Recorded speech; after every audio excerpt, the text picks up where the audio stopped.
we're going to learn that love starts where?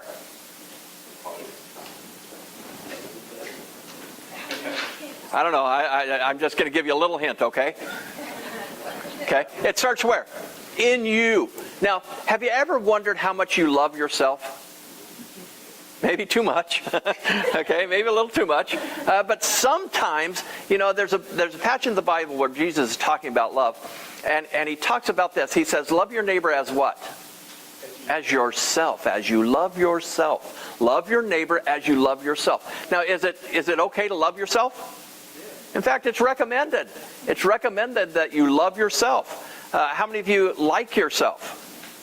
Yeah, a few. Got a little hesitation there. Okay, how many of you love yourself? Okay, well, good. More of you love yourself than like yourself. I've always found that kind of interesting. I always think like comes first and then love.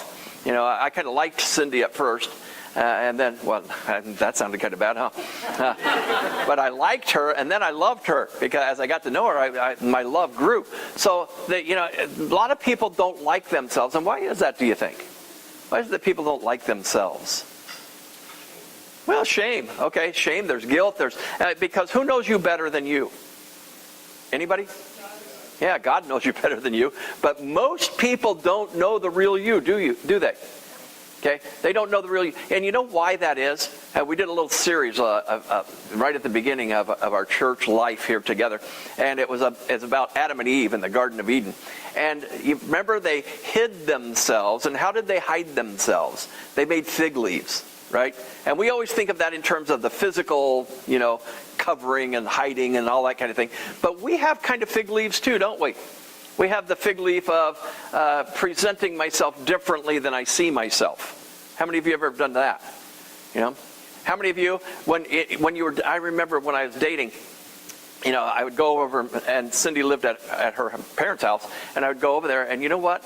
Every time I went over there, the house was miraculously cleaned up. It was miraculously cleaned up. I mean, I thought, boy, I want to marry this girl because, man, she has been taught how to keep house. Well, that's not the only reason. That sounded bad again too, huh? But that's one of the thoughts that goes through a guy's mind, because, guys live in what? Yeah, filth. Zach, you and I have a lot in common, and we resonate with each other. And I was thinking pigsty, but filth, that's probably a better term. But we do. We don't mind that. But when you see somebody like that, and then you get married, and guess what? You don't have to impress each other quite so much, do you? Have you ever found that out? And so you kind of let the guard down. You kind of do the stuff. And not that Cindy's a terrific housekeeper. Don't get me wrong there. But there's these fig leaves that we put on to hide the real us.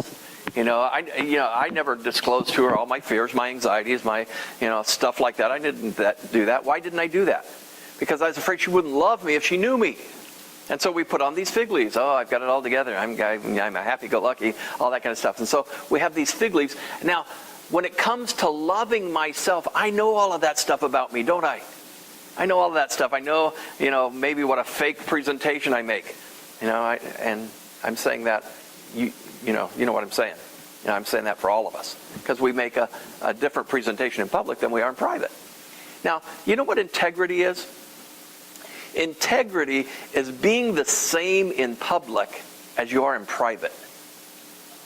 That's integrity. Have you ever thought about the integrity of a building? That means its structure can be held up by what's inside of it. Okay, you see a strong building, it has integrity. It doesn't fall to the ground because it has a strong structure. You know what people have? When you see somebody that seems strong on the outside, hopefully they have integrity and they're strong on the inside too. Otherwise, they lack integrity. They are presenting something that they are not. And so therefore, when it comes to this thing of love, I want you today to really focus on loving yourself. We've got a passage of scripture here that we've been looking at, and it's found in 1 Corinthians chapter 13, verses 1 through 13, and we're going to read it every week until we're done with this series. It says this: "If I speak in the tongues of men and of angels, but have not love, I am a noisy gong or a clanging cymbal." Now remember, we talked about that last week. Noisy gong, clanging cymbal, that was an evidence of pagan worship. And what Paul's saying here to the church at Corinth is, if you do all of this stuff, if you do all this miraculous stuff, but you don't have love, then you're just like a pagan worshiper. You're not really promoting the cause of Christ and the things of God. It says in verse 2, and if I have prophetic powers and understand all mysteries and all knowledge, and if I have faith so as to remove mountains but have not love, I'm nothing. If I give away all I have, and if I deliver up my body to be burned but have not love, I gain nothing. Love is patient and kind. Love does not envy or boast. It is not arrogant or rude. It does not insist on its own way. It is not irritable or resentful. It does not rejoice at wrongdoing, but rejoices with the truth. Love bears all things, believes all things, hopes all things, endures all things. Love never ends. As for prophecies, they will pass away. As for tongues, they will cease. As for knowledge, it will pass away. For we know in part and we prophesy in part. But when the perfect comes, in other words, when Christ comes back, the partial will pass away. When I was a child, I spoke like a child, I thought like a child, I reasoned like a child. When I became a man, I gave up childish ways. For now we see in a mirror dimly, but then face to face. Now I know in part, then I shall know fully, even as I have been fully known.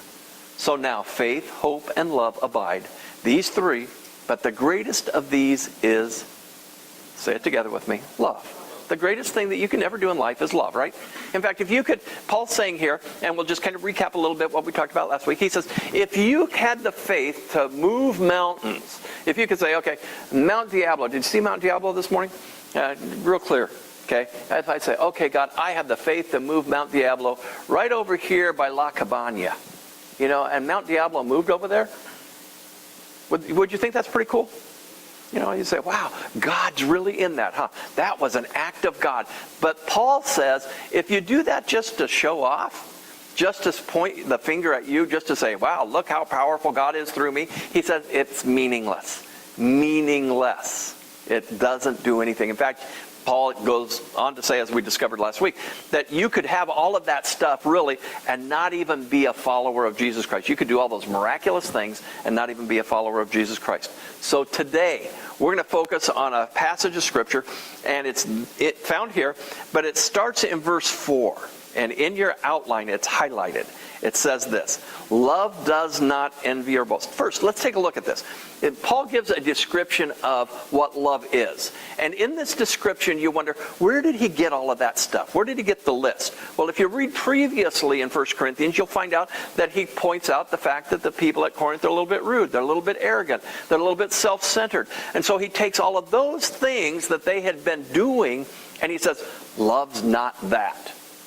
All the things that you're doing, or many of the things, not all of them, but many of the things that you're doing is not exhibiting love. And you guys are a miraculous church. You guys are a powerful church. You're a growing church. You're a young church. You're full of talent. You're full of giftedness. You're full of successful people. He says, but you're showing this stuff, and you're showing some miraculous powers, and you're showing that God's working through you, but it doesn't come to anything if you don't have love. If you don't love the people that you're surrounded by, if you don't love the people that are the recipients of your ministry, if you don't love the people that you picnic with in the park, having a picnic in the park is meaningless, is what Paul says. And we could apply that to our church. Now, he does say this, love is patient and kind. Okay? Now, we're going to find out that love has its center in three things. One is that you love, who do you love? You love God, you love Jesus, you love other people, right? So love has an outward focus, okay? It has an outward focus where you love other people. Now, notice what he says here. Love does not envy or boast. It is not arrogant or rude. It does not insist on its own way. It is not irritable or resentful. It does not rejoice in wrongdoing, but rejoices with the truth. Now, who's he talking about there when he says, love does not insist on its own way, it's not arrogant, it's not boastful, it's not envious? Who's he focusing on? The lover. Okay, us, the people that do the loving. Okay, so love has an inward mode to it as well, an inward focus. And today we're going to talk about that inward focus, because love begins with a relationship with yourself. Now, in Mark chapter 12, verses 30 and 31, it says this, and you shall love the Lord your God with all your heart, with all your soul, with all your mind, and with all your strength. The second is this. Now, let me put this in context for you, the big picture. This was a response that was made by Jesus to a guy who asked him an important question. Now, there was a time in Jesus' life where people were trying to put him on the spot. They were really trying to discredit him. And so they were asking hard questions, that they thought, well, I can trap him. Remember, what were some of those questions? Do you remember? One of those questions was, well, should we pay taxes to Caesar? And they thought, well, if Jesus says, yeah, pay taxes to Caesar, then we'll say, well, what about God? And if he says, well, you should just give your money to God, then, well, what about Caesar? Doesn't he deserve something? They thought they had him trapped. But Jesus, he was awesome in this kind of situation. He said, so what did he say? He says, well, give to Caesar. He says, give me a coin. And they give him a coin. And he says, whose picture's on the coin? And guess whose picture was on the coin? Caesar. Caesar's picture was on the coin. And so he says, well, give to Caesar what is Caesar's, and give to God what is God's. And you can imagine they all just went, first of all, that's pretty profound, but second of all, nuts. I thought we had him. Okay, then another guy asks him a question. Do you think that, Moses permitted us to divorce? What do you think? And he says, Moses permitted you to divorce because your hearts are hardened and stuff. But originally it was not meant to be like this. And so he essentially says that marriage was really intended in its best form to be permanent. Okay? And so they try to trap him there. And now they come to this and they say, well, what is the greatest...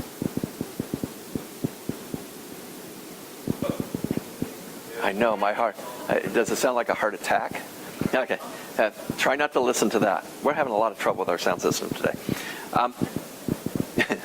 And it might be the guy that's speaking into it. We don't know. Now, Jesus, he's there, and this guy comes up to him, and he's going to trap him. He says, well, what's the greatest commandment? Now, how many commandments were there that they knew about? How many commandments? Yeah, Bill, if you can do something with that, that'd be really cool. Okay, how many commandments are there? It's called, anybody see the movie? 10 Commandments, right? 10 Commandments. But actually, if you take a look at the old law, there's probably about 613 laws that they had kind of taken those 10 and they had extrapolated it. And so since it says on Sunday, remember the Sabbath day and keep it holy. Okay? That's one of the big 10, right? Okay, say yes, because it really is. Okay, good. Good students. Okay, remember the Sabbath day and keep it holy. So what they would do, they would take that one of the 10 Commandments, and they would say, okay, here's how you remember the Sabbath day and keep it holy. You can't walk more than X number of feet, because otherwise it would be work. Okay, now, also, you cannot, if you're walking through a grain field, and have anybody here ever walked through a grain field and taken like some wheat kernels and kind of rubbed it together and then eat it? Yeah, I've done that. I know. Everybody going, hey, really? Yeah. Because I remember reading it. I read it in the Bible, and I thought, I wonder how that works. So you really can. You can take them. Anybody else do? Sue, you done that? Yeah, it's not so bad, huh? Yeah, it kind of is. But you take the little things of wheat off of the stalk, and you can actually chew it, and it's almost kind of like wheat gum. But you can chew it and eat it. And so they said, if you do that, then you've broken the Sabbath day because you have worked, you have harvested. And so they had all these rules set up. Now, remember, it all comes from this one 10 Commandment. So these guys thought, okay, we're going to really trap Jesus. We're going to get him. Which is the greatest commandment? And what if, could you pick one? If you had to pick one, which would you pick? Well, Jesus, he's pretty smart. So he says, here, the first and greatest commandment is this: love the Lord your God with all your heart, with all your soul, with all your mind, with all your strength. Love him with everything you have. And he says, and there's a second commandment that's equal to it, and that is this: love your neighbor as yourself. Now, Jesus says, love your neighbor as yourself. And that's what we have recorded right here. You shall love your neighbor as yourself. Now, part of the problem is we actually do that. We do actually love our neighbor as ourselves. But if we don't love ourselves very much, we don't love our neighbor very well either. So if I'm kind of down on myself, it's easy to be down on my neighbor, isn't it? Because I don't want to be kind of below their level of performance, do I? I don't want to be seen as lesser than they are. So what I do is I drag them down with me. Have you ever seen somebody do that? Because none of us would do that, but we've seen other people do that. And so therefore, the relationship with yourself is vital and important. Now, there's some corrections that Paul says here to the church at Corinth that needed to be made to the people so that they could love themselves properly. And here's what he says. Love is not what? Boastful. The first one here he says, here, and I'll get that up here on the screen for you. Corrections to make so I can love. Am I boastful? He says, love is not boastful. It doesn't brag. It doesn't point fingers at me. Okay? Where does love point its finger? At the lovely, at the loved.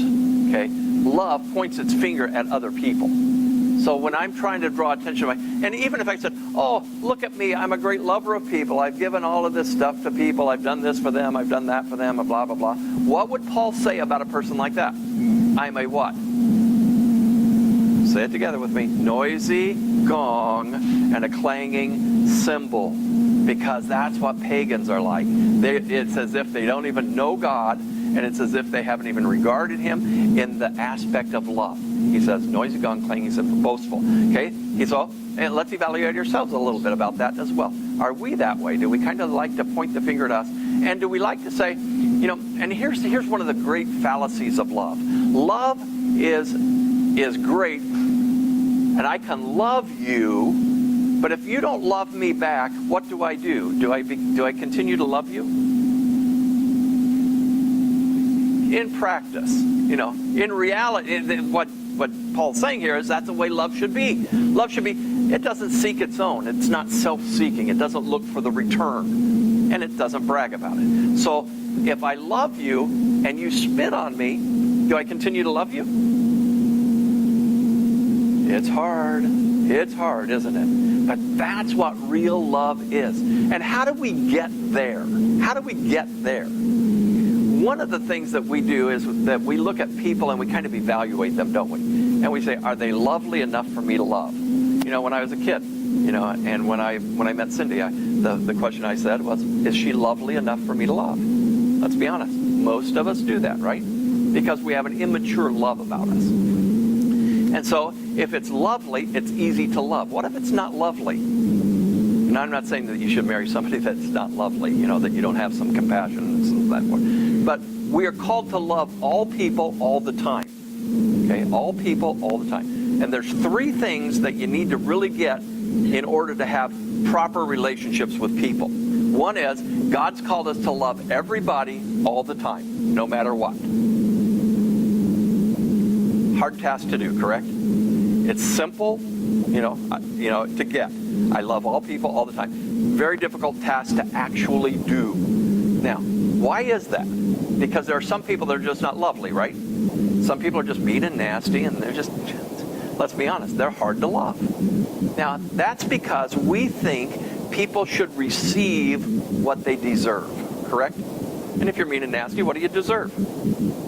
You expect, you should get rejection. You should get immediate withdrawal or a passive-aggressive response or whatever it is that we respond to with that. Now, Jesus gives us a great example in Matthew chapter 9, verse 36. He's coming into the city of Jerusalem. And as he comes in, he looks at the city and he starts crying.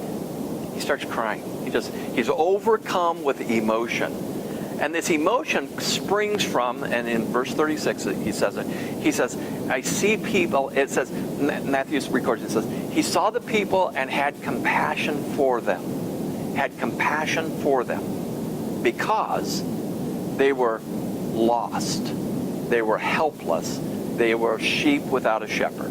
So he says this, first of all, they're in a situation that they can't do anything about. Jesus knew this about their spiritual situation. They were far from him, and they couldn't do anything about it. They needed somebody. They needed somebody to come in and love them and make a sacrifice for them. And Jesus is the guy that's going to do that. So he saw them with compassion. He realized that. He says also that they were helpless. They were hopeless. They were people like sheep. They were like sheep without a shepherd. They needed somebody to show them the way. Now, if we could develop that kind of compassion for people, it would change the way we see them. And we would no longer see them as getting what they deserve, but we'd see them as people that they can't see the truth. They need to find some way to do that. And I'm going to be the shepherd. I'm going to lovingly help them find what the truth is about Jesus, about the world, about why we're here, the whole thing. I'm going to help them do that. So Jesus says that if we could develop hearts of compassion, then it wouldn't be a boastful thing. It wouldn't be a look at me thing. It would be a look at you thing. So boastful. Second thing is envious. Sometimes it's hard to love people because you want what they have. Have you ever felt that? You're a little envious about maybe their social status. Maybe you're a little bit envious of their financial status. Maybe you're a little bit envious about their possessions. And so you just feel like you have to compete with them. It's hard to love people that you're competing with. Okay? Because what do? You have to win. And it's not about loving anybody anymore. It's about having more than they have, doing better than they do.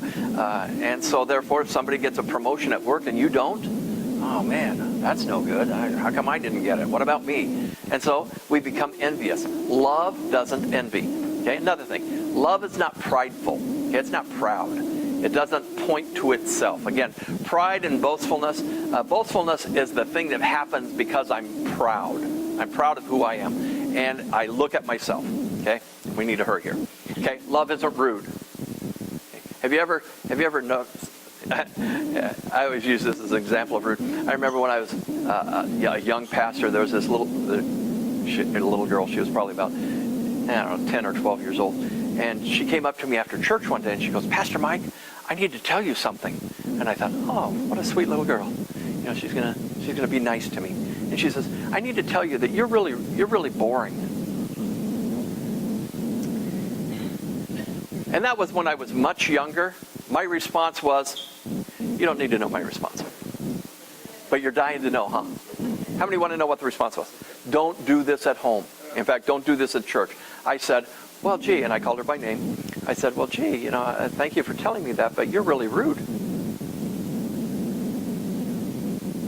She didn't get it, but anyway. So from that point forward, I just know that. Okay, number whatever this is, number dot. Okay, self-seeking. Love is not self-seeking. Self-seeking. Now put in parentheses there, self-justifying. Because this word self-seeking here that is used, in fact, it's translated this way. It does not insist on its own way. It does not insist on its own way. And that's really a pretty good translation for self-seeking. Love doesn't insist on its own way. You know how we decide what our own way is? We decide how people should love us, right? And here's how you should love me. You should do this, this, this, and this.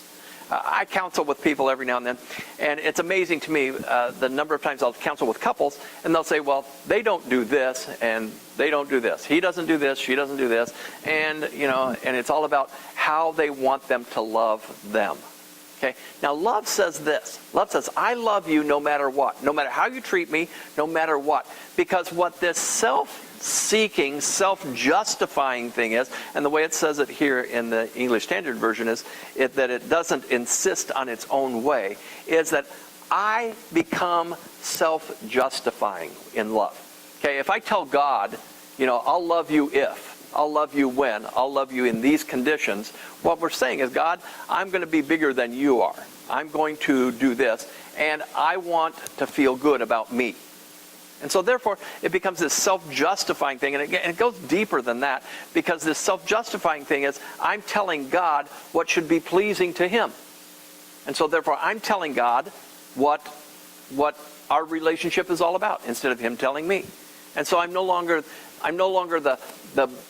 the clay being molded, but I'm the potter telling God how He should be molded. And if you know much about that story there, what's the pot going to do? Jump off the potter's wheel and say, nope, don't make me into that. And that's what we are. We're the clay, and Jesus is trying to shape us.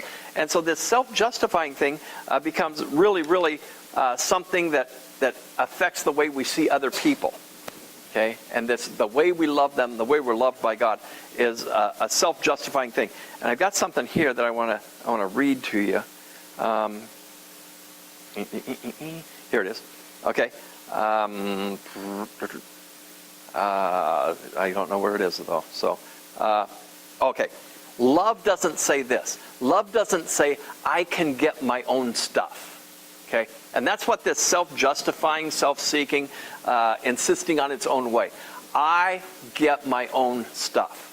In other words, when I say to God, this is how I can be loved, this is how I want you to act, what I'm saying is, I want to get my own stuff. And we can be very religious and be very self-justifying and put God kind of off a little bit. And when we become self-justifying, when we come, and I'm having a hard time getting this across to you, but when we tell God how our relationship is, when we tell God that, what we're saying is, I'm really kind of distancing myself from you. I want to be religious. I want to appease you. I want to appease you. And that's where the word I'm trying to get for you. I'm appeasing you, God, by coming to church, by reading my Bible, by praying. I can do all of that stuff just to make you happy, God. I'm just trying to make you happy, and that's how I'm going to love you. I'm going to come to church every Sunday. I'm going to read my Bible every day. I'm going to pray. I'm going to do maybe ministry activities, maybe even be a leader in the church. But God, that's how I'm going to relate to you. And God says, I would rather be the leader than the follower, because after all, that's what God is. He is the creator. He is the owner, and he is the one who tells us best how we operate. So therefore, we get this juxtaposition of things happening here, and we get out of whack with God. We get out of relationship with God, even though we can become very, very religious and very, very moral, but yet we become self-justifying. I'm pleasing to God based on coming to church. I'm pleasing to God based on reading my Bible. I'm pleasing to God based on all of this stuff. And we really misunderstand the grace of God.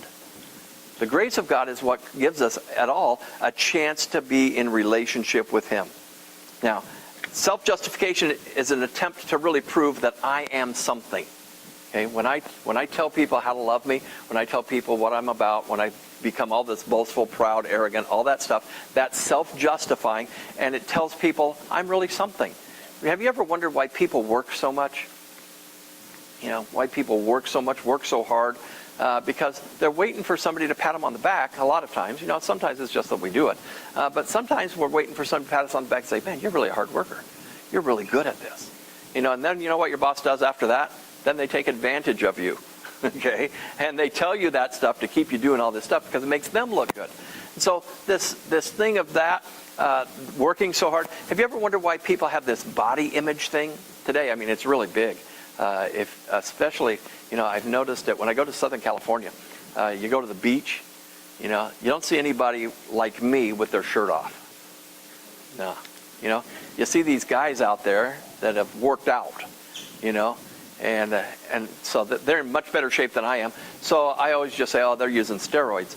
And then, you know, I just, you know, that's my way of self-justifying. You know, that's my fig leaf. That's my, you know, it says more about me than it says about them. But the truth of the matter is, it's this body image thing that we have, you know, and we all put it this way: I want to just be healthy. No, I don't. I want to be fit. I want to be trim. I want to be buff. I want to be, you know, slender. I want to be whatever, you know, because people will look at me and say, now that, you know, that's the way a body should look. Okay? Have you ever wondered why people have fear?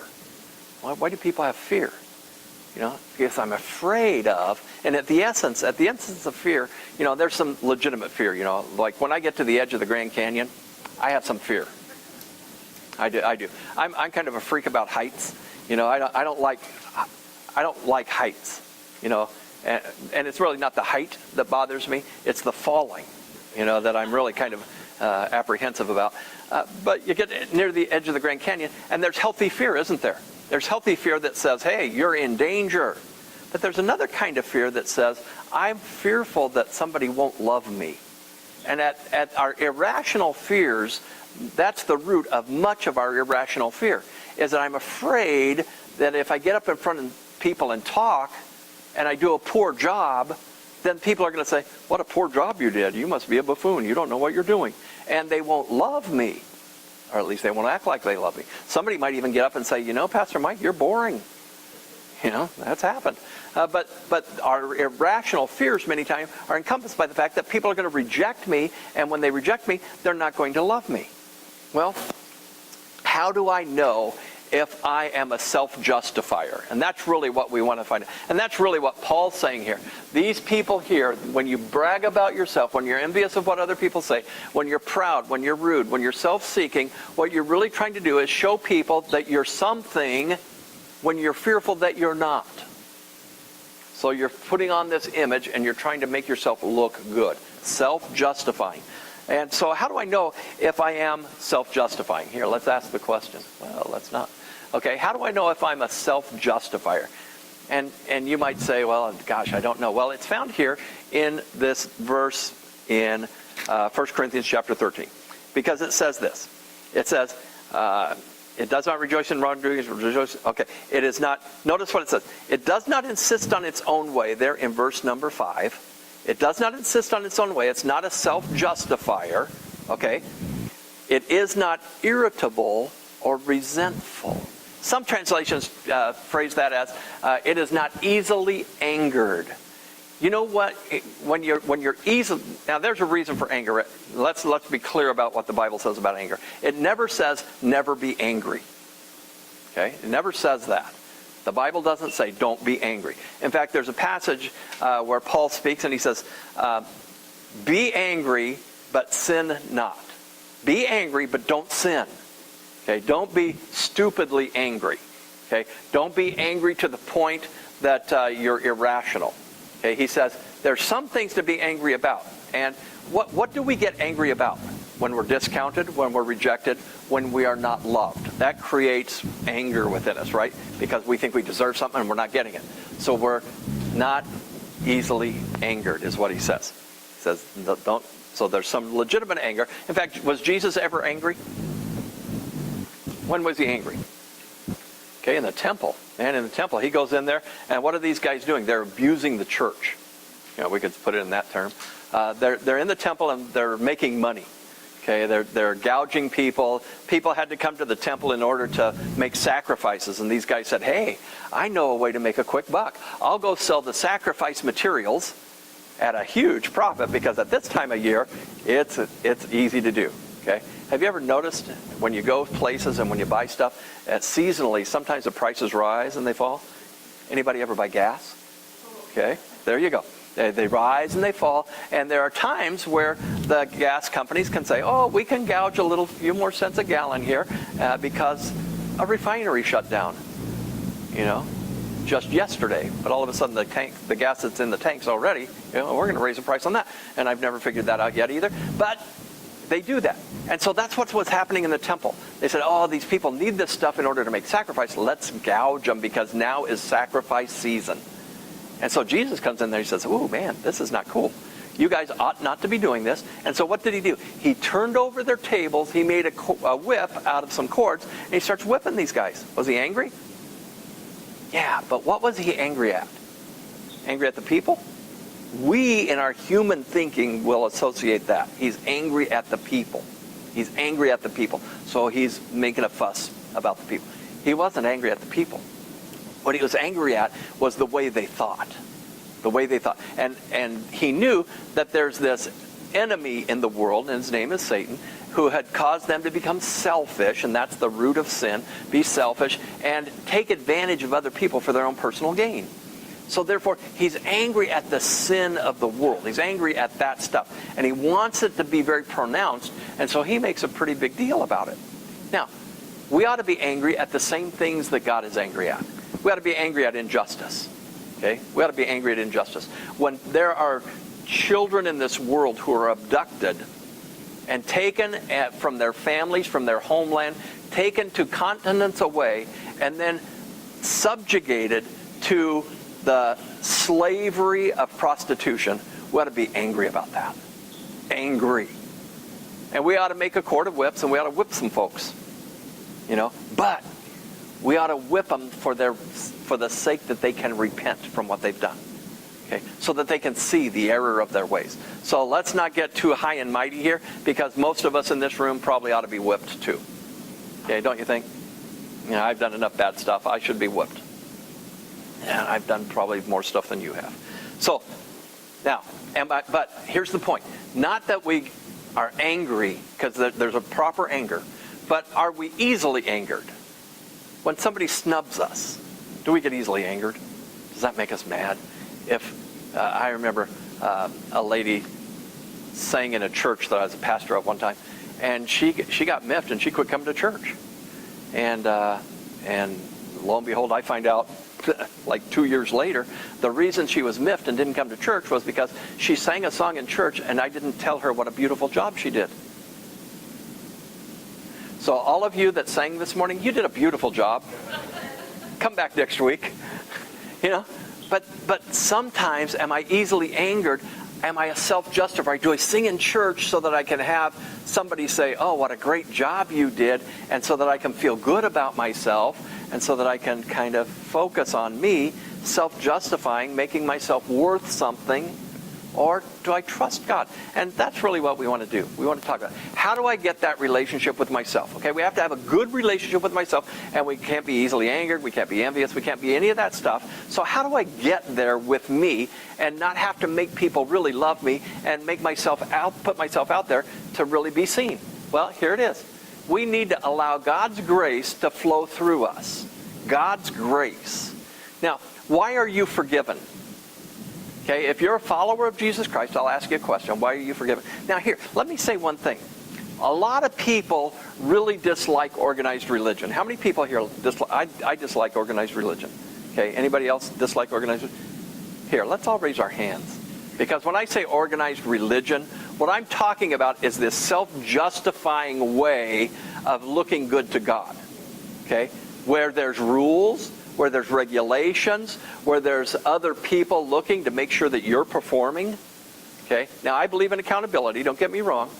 But when I become the measuring rod of that, if you're, and here's the way Christians do that. They say, oh, I'm watching you guys, and there are some of you that are not performing up to my level.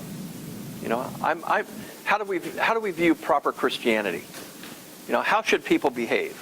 Well, we look at ourselves. Because we think we're doing a pretty good job, right? And so there's some people that we look around and we say, oh, they're not doing as well as I do. Look, they do this, they do that. True, shame on them. And so we look at them as, in the old days we would call them backsliders. They're backsliders. Okay, they're just not performing well. And then there's some people that perform just like we do, right? As far as we can tell. What do we call those people? Those people are right on Christians, man. They're doing just perfectly. But every once in a while, you bump into somebody that's doing a better job than you are. And you go, ooh, man, look at, oh, they're doing this. I'm not doing that. Ooh, and I can't fault them for that. That's a good, ooh. And what do we call those people? We call them flaming fanatics. Okay, they're just fanatics. They're just going overboard. Well, that's what I'm talking about in organized religion, where we compare each other to ourselves. Religion, true religion, is what? Looking out for widows and orphans. It's being the love of God in the world around us. That's what true religion is. That's what Paul teaches us. True religion, actually James teaches that. True religion is being concerned about other people around us, and what we do here in church equips us to do that. So let me say this right up front. I am the pastor of Marina Church, and I'm going to make an unequivocal statement here, and that is that I'm against organized religion in those terms. Okay. Now, I like being organized here, coming and having the rows straight. I like that organization. I like having you guys sitting in those chairs. I like that part of organization. I like knowing your names, having name tags. I like that organization. So there's some organization that I like, but I don't like the fact that there's religion out there that is religion for religion's sake. If it doesn't cause us to love, and it does not love, it is what? A noisy gong and a clanging cymbal. It's just what the pagans do. So I love church. I love religion. I love Christ. I love what we do. But let's not get into comparing ourselves to each other. Let's lift each other up. Let's encourage each other. Okay, now allow God's grace to flow through us. One of the things we have to realize that our relationship with God is not based on what we've done. Okay? God doesn't love you more for coming to church today. Okay? He wants you to come to church. But he doesn't love you more. He doesn't forgive you more if you read your Bible every day. It's not what you do, but it's what he has done. Okay? Most religions define themselves on what they do. Okay? If you're a believer in some other faith, You have to do this, this, this, this. You cannot do this, this, this, and this. True religion, based on the grace of God, is not based on what you do. Okay? Now, it does cause you to do things differently. Don't get me wrong. Because if I'm following Christ, I'll do things much differently than if I'm following myself. Okay, so I do differently. But my merit, my standing before God is based simply because he has chosen to love me. And he sent his son Jesus to die on a cross to pay the penalty for what I should pay. He paid my debt. I was talking with a gentleman on the phone just the other night, and I was telling him, it's like you go out and you get a ticket, a speeding ticket. Let's say you speed on the freeway. Anybody ever speed on the freeway? Okay, let's say you get caught and you get pulled over. First thing you say is, it wasn't me. I was going that fast, officer? No. Okay, when we know we were. And he says, no, you were. He writes you a ticket and he gives it to you, and it's $10,000. Okay, I don't know if you can afford that. Maybe some of you probably afford that. But let's say that you go to court and they say $10,000, boom. Okay, either that or, a year in jail. What do you choose? And you say, I don't want to go to jail, I'll lose my job, and I can't afford the $10,000. And I happen to be there, and guess what? I've got the church checkbook. Now, would you want me to pay the check? Write the check? Or would you rather go to jail? Write the check. Okay, and I say, okay, here, you've been I know you deserve to go to jail. I'd say, Melanie, you deserve to go to jail, but here, I'm going to write you a $10,000 check. Here, pay your bill. Okay, that's what Jesus did for us. That's what Jesus did. He wrote a church check for our sin. Okay, now I don't know how you feel about writing church checks for people like that, but you get the point. It's grace. You didn't deserve it. You didn't earn it. You didn't come to church often enough for him to say, okay, now you get in. You didn't read your Bible enough for him to say, okay, now you get in. You didn't pray enough for him to say, okay, now you deserve heaven. Because that, ladies and gentlemen, is self-justifying. If I can do enough stuff to get there, then I've justified myself. And justification comes through the sacrifice of Jesus Christ. So, first of all, recognize that you have been forgiven and loved when you didn't deserve it. Now, will that make it easier to love somebody else when they don't deserve it? Oh, yeah. Yeah. I'm loved by God when I don't deserve his love. And I didn't merit it. But he loves me because he is love. And if he lives in me, then I have love to give. I remember I used to think, how much love do I need to get in order to share it with so many people? Because I met Cindy, I loved her, I married her, and I thought, boy, I can't love anybody else. I give her all the love I have. And then she told me, she said, oh, guess what? I'm pregnant. I go, oh, no. And I wanted to have a child. Don't get me wrong. Don't get me wrong. I wanted to have a baby, but I thought, do I have enough love to share with Cindy and this baby? And, I was unsure of that. I'll be honest. I was unsure. And so we have this baby, I love this kid, and I did. I had enough love. And then she comes, a couple of years later, and she says, guess what? We're going to have another baby. And I thought, oh, no. I love this little girl. And, and it's different than loving Cindy. And I have some love, I have a lot of love for Cindy, and I have a lot of love for this little girl. And she said, it's going to be a boy. I thought, oh, no, I don't know how to love a boy.